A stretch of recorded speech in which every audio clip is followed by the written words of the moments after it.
स्तनकरितटी शुद्धमुत्पोत्य कृष्णं पारार्त्यं स्वं श्रुतिसदशिर सिद्धमध्यापयन्ति सोच्छिष्टायां सृजनकलितं याबलात्कृत्य पुङ्क्ते गोदादस्येनमैतमितं பூஜையே வாஸ்துபூயः அன்னவயல் புதுவை ஆண்டாள் அரங்கற்குப் பண்ணு திருப்பாவை பல்பதியம் இன்னிசையால் பாடிக் கொடுத்தாள் நற்பாமாலை பூமாலை சூடிக் கொடுத்தாளைச் சொல்லு.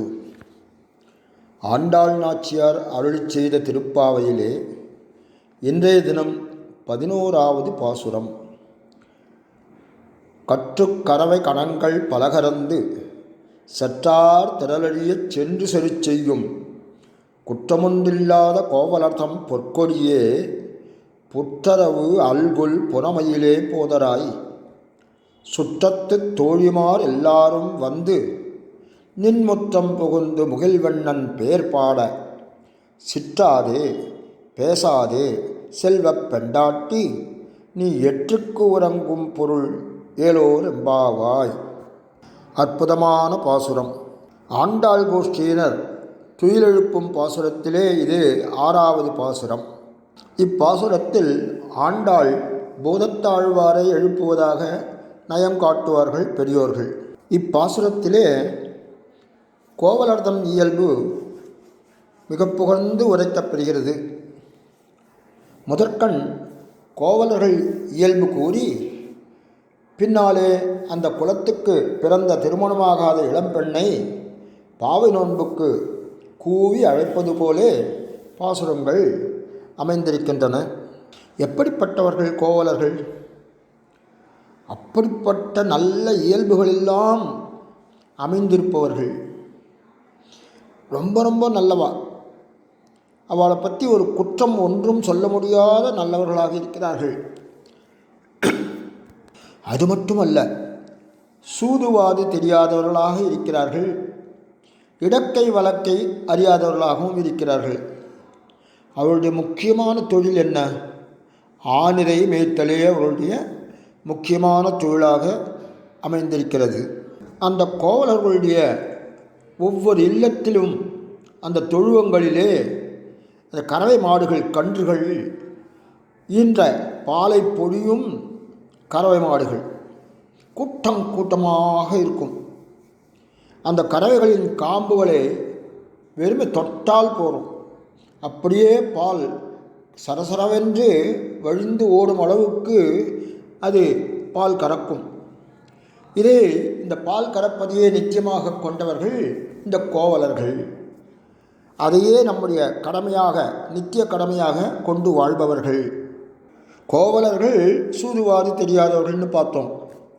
அவர்கள் மட்டுமல்ல, அவர்களுடைய கறவைகள் கூட சூதுவாது தெரியாத கறவைகளாகவே இருக்கின்றன.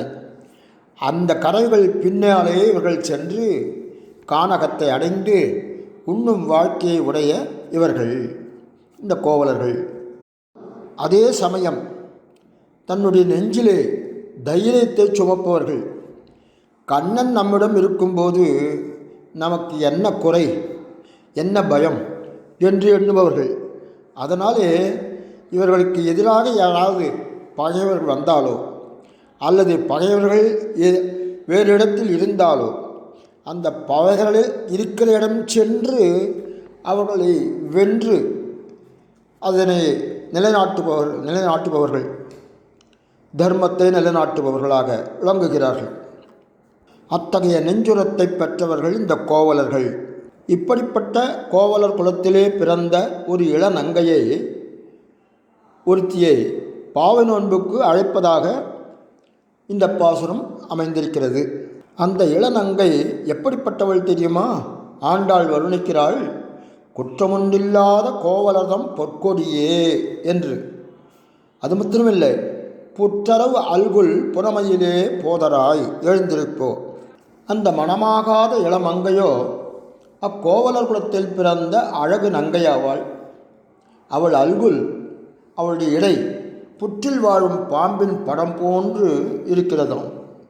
அவளுடைய அழகானது காட்டிலே தடையின்றி திரியும் மயிலின் சாயல் போன்று இருக்கிறதாம். ஆண்டாள் வர்ணிக்கிறாள். திருமகளே வடிவெடுத்து வந்தாற்போன் பேரழகு கொண்ட அந்த நங்கையானவள் கதிரவன் எழாத விடிகாலை பொழுது புலரும் காலை வேளையிலே தன் அரைக்கதவை பூட்டிக்கொண்டு சுகமான தூக்க மயக்கத்திலே இருக்கிறாள். பாவி நோன்பு நோக்க பாவைக்களம் செல்லும் இளம் அங்கையர் தூங்கும் அந்த மங்கையின் வீடு சென்று அங்கே வெளியிலே முற்றத்திலே நின்று அவளை நோன்புக்கு கூவி அழைக்கின்றனர். அவர்கள் தூங்குகின்ற அவளை எழுப்பும் முறை இப்பாசுரத்தில் அழகான சொல்லோவியமாக தீட்டப்பெற்றுள்ளது. உள்ளே இருக்கிறாளே அந்த அழகு நங்கை, அவளை வெளியே இருப்பவர்கள் ஆண்டாள் கோஷ்டியினர் ஒரு பெயரிட்டு சொல்லுகிறார்கள். அந்த பெயரிலேயும் ஒரு ஆச்சரியம் இருக்கிறது. என்ன அது?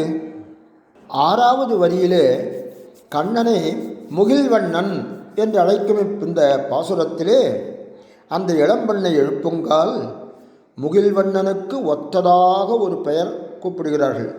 அதுதான் புனமயில். புனமயில் என்றால் என்ன? தன் நிலத்தை விட்டு வேறு எங்கும் செல்லாது அங்கு கிடைக்கும் இரையை உண்டு அவ்விடத்திலேயே வாழும் மயிலுக்கு புனமயில் என்று பெயர்.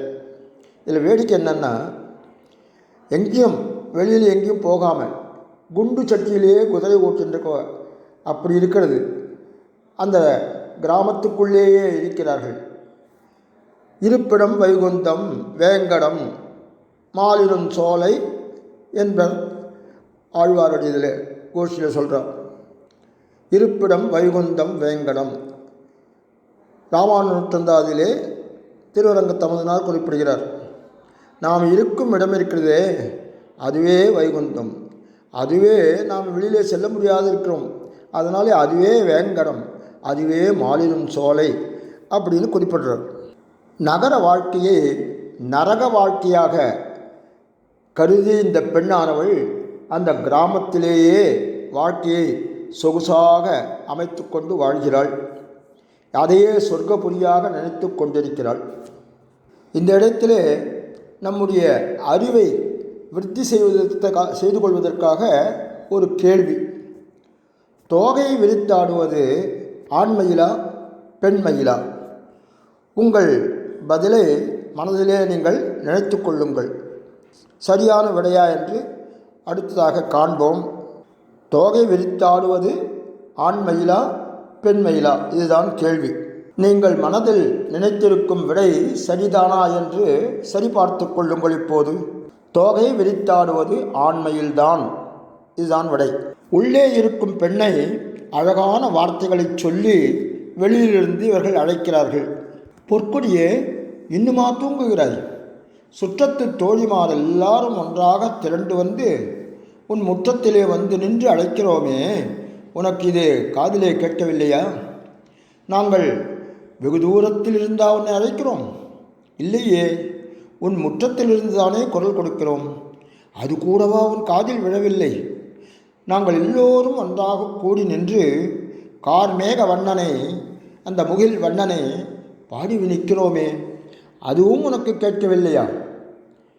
உன்னுடைய இடை பாம்பு படம் போன்ற அல்குல் இடை பெற்றவளே, காட்டுமயில் போன்ற சாயலும் கொண்ட அழகு மங்கையே, நீ எழுந்து வா. கற்றாரே காமுருவர் என்பர் பெரியோர்கள். உள்ளே உறங்குகின்ற பாகவத உத்தமியை வெளியில் இருக்கும் உத்தம பாகவதர்கள் எழுப்புவதாக இங்கே நயம் கொள்ளலாம். அடியார்களின் திறம் பேசுதல் இப்பாட்டின் சாராம்சம் என்றும் கூறலாம். எதிகட்கிறைவன் எதிராஜன் இங்கு கற்றுக்கரவை என கொள்ளலாம். கற்றாரே காமுருவர் என்றோம். அப்படி என்றால் இந்த ஆயர்பாடிலே இருக்கும் அந்த சிறுமிகள் எல்லோரும் நன்றாக கற்றவர்களா, படிப்பறிவு கொண்டவர்களா என்றால் அதுதான் இல்லை. சாதாரண இந்த படிப்பு இருக்கிறது, இந்த படிப்பு அது படிப்பே அல்ல. அனுபவத்தில் உணர்வதே நல்ல படிப்பாகும். அதுதான் கடைசி வரை நமக்கு உதவியாகின்று நம்மளை காப்பாற்றும். வெறும் ஏற்றுச் சுரக்காய் கறிக்கு உதவாது என்பது போல இந்த வெறும் படிப்பானது எந்தவித பயனையும் நமக்கு அளிக்காது அப்படின்றத இதிலிருந்து பாட்டிலிருந்து புரிஞ்சுக்கிறோம். இது கல்லாதான் கற்ற கவி கூட அல்ல. எப்படின்னா, காண மயிலாடக் கண்டிருந்த வான்கோழி தானும் அதுவாக பாவித்து தன் பொல்லாச்சிறகை விரித்தாடினார் போல் கல்லாதான் கற்ற கவி அப்படின்னு ஒரு இது இருக்குது. அந்த மாதிரி இல்லை. இவர்கள் எல்லோரும் அனுபவத்தினாலே எல்லா விஷயங்களையும் கற்றறிந்தவர்கள், நன்கு கற்றறிந்தவர்கள். அதனாலே உள்ளே இருக்கின்ற அந்த கற்றவளான அனுபவசாலியான அவளை பார்த்து காமுறுகின்றார்கள் என்பது பொருளாக ஆச்சாரியர்கள் காட்டுகிறார்கள். வெளியிலிருந்து கூப்பிடுபவர்களுக்கு ஒரு பதிலும் அளிக்காமல் இருக்கிறாள் உள்ளே இருப்பவள். உடனே இவர்கள்லாம் சொல்கிறார்கள், நங்கையே, நாங்கள் இவ்வளோ கூப்பிட்டுருக்குமே, இதுக்கு பதில் பேசாமலேயே படுத்திருக்கிறாயே, நாங்கள் என்ன பண்ணுறோம், இங்கே வந்து நின்று பரமனை பாடி குரல் எழுப்பிய பின்னரும் கூட ஒரு பதிலும் பேசாமல் படுக்கையில் கிடைக்கின்றாயே, கிருஷ்ண அனுபவம் வளமாக பெற்ற செல்வ நங்கையே, நீ இவ்வாறு ஆடாமல் அசையாமல் படுத்து கொண்டு உள்ளேயே கிடப்பது உனக்கு பொருந்துமா? அப்படி தான் சரி, எழுந்து வரத்துக்கு கொஞ்சம் தாமதமானாலும் இந்த எங்களுடைய குரலை கேட்டதுக்கு ஒரு பதிலாவது கொடுக்கலாம் இல்லையா? அது கூட பண்ண மாட்டேன்றே நீ. ஓ செல்வ பெண்டாட்டி, செல்வ பெண்டாட்டின்னு கூப்பிட்றா. உன்னோடு சேர்ந்து கிருஷ்ண அனுபவம் பெறுவதற்கல்லவா நாங்கள் இந்த புலர் காலை பொழுதில் எழுந்து வந்து திரளாக நின்று உன்னை பாவை நோன்புக்கு அழைக்கிறோம். எங்கள் குரலை கேட்டும் கேளாதவள் போல் படுத்திருப்பது உன் போன்ற மங்கைக்கு அழகாகுமா? இன்னும் படுத்து கிடப்பது உனக்கு அழகன்று, எழுந்து வந்து கதவை திற என்பதாக அமைந்திருக்கிறது இந்த பாடல். கன்னிப் பெண்கள் பாவைக்களத்திற்கு அழைப்பது போலே இப்பாசுரம் அமைந்துள்ளது. இங்கே உள்ளே இருப்பவளான அந்த அழகு நங்கைக்கும் கண்ணனுக்கும் ஒரு ஒப்புமை காட்டுகிறார்கள் ஆச்சாரிய பெருமக்கள். கோகுலத்து கண்ணபிரான் எப்படிப்பட்டவன்? அழகன், செல்வன், கோவலர் திலகம் அப்படி இருப்பது போன்றே அவன் அனுபவத்திலே திளைத்து கொண்டிருப்பவளான இந்த பெண் பொற்கொடி புனமையில் செல்வ பெண்டாட்டியாகவும் செல்வ பெண்ணாகவும் இருக்கிறாள், அமைந்திருக்கிறாள் என்று கூறுவது மிக பொருத்தமாக இருக்கிறது.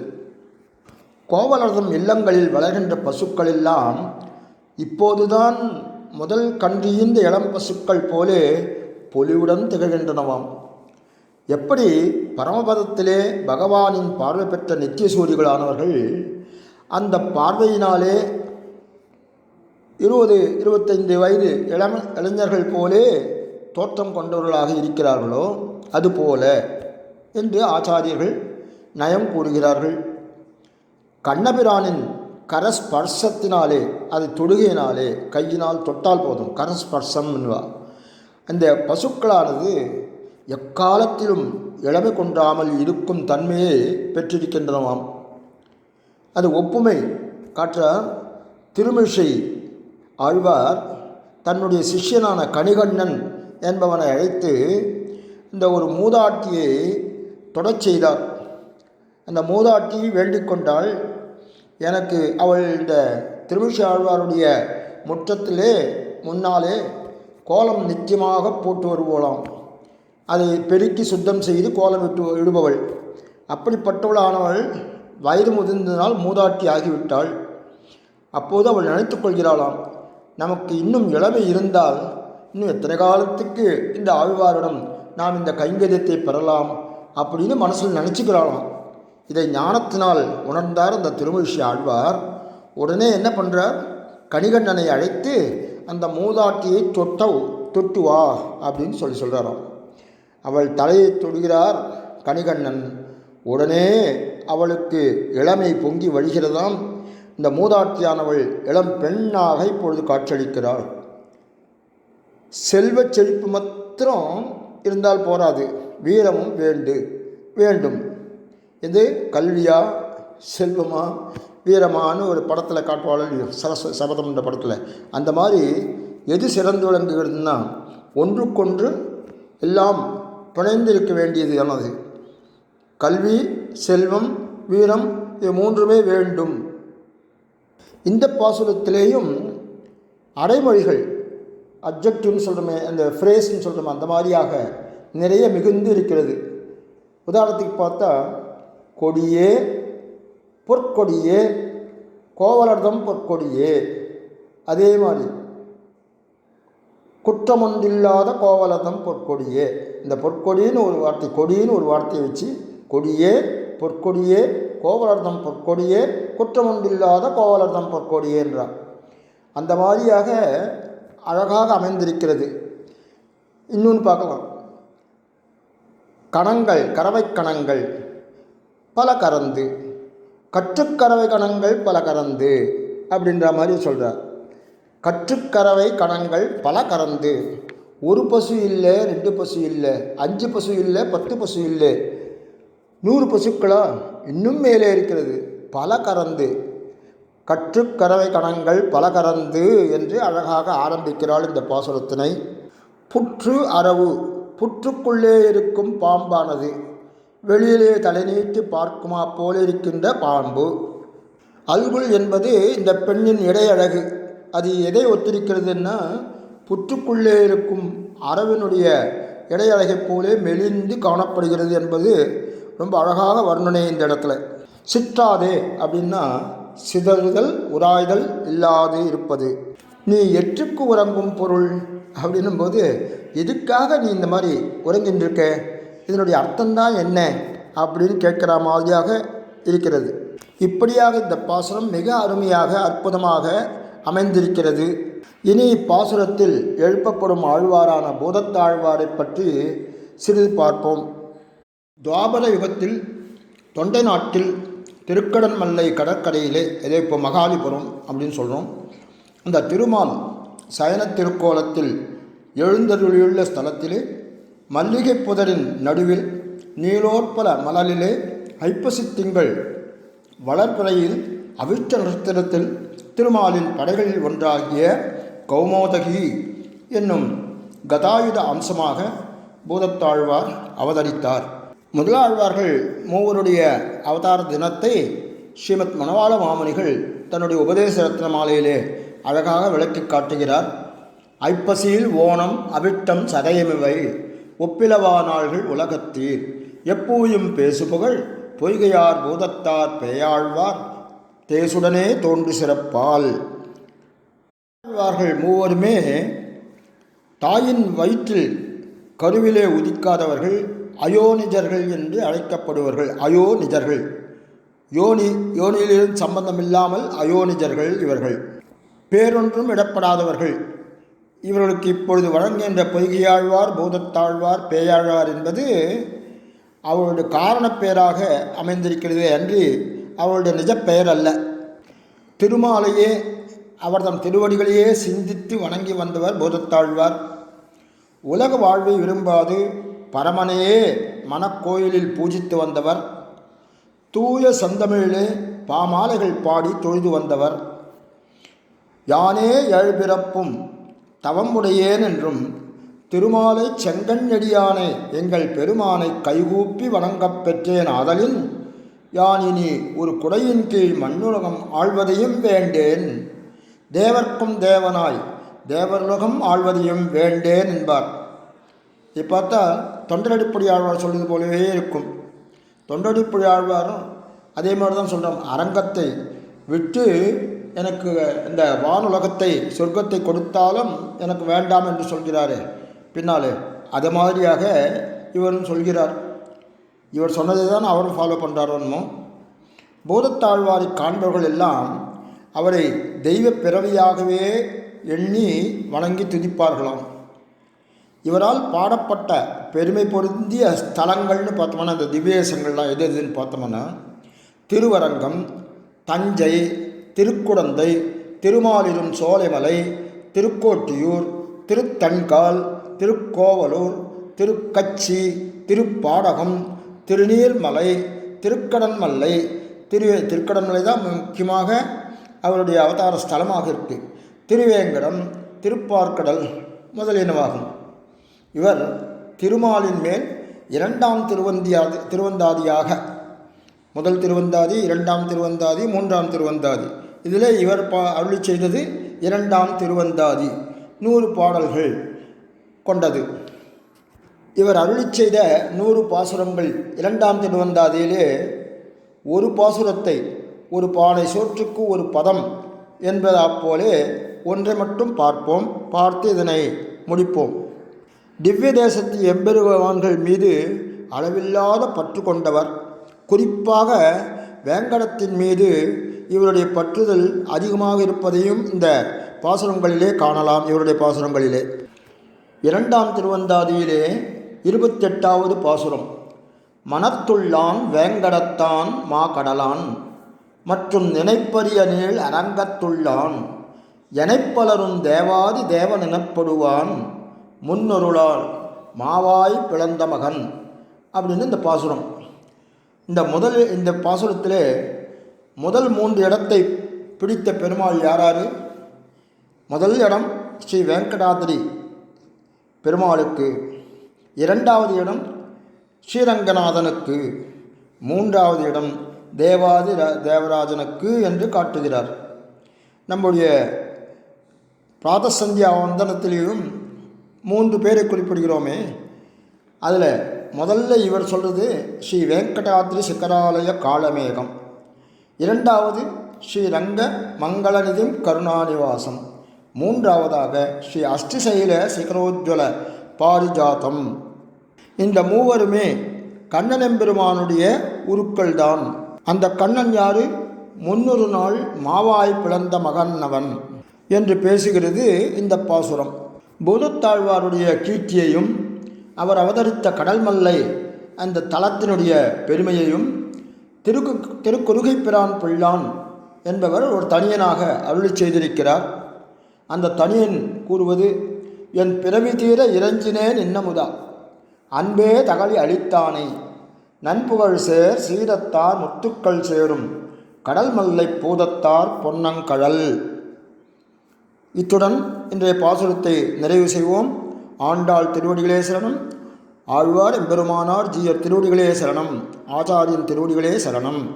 ஸ்ரீமதே ரம்யஜாமாத்ரு முனீந்திராய மகாத்மனே ஸ்ரீரங்கவாசினே பூயாத் நித்யஸ்ரீ நித்யமங்கலம்.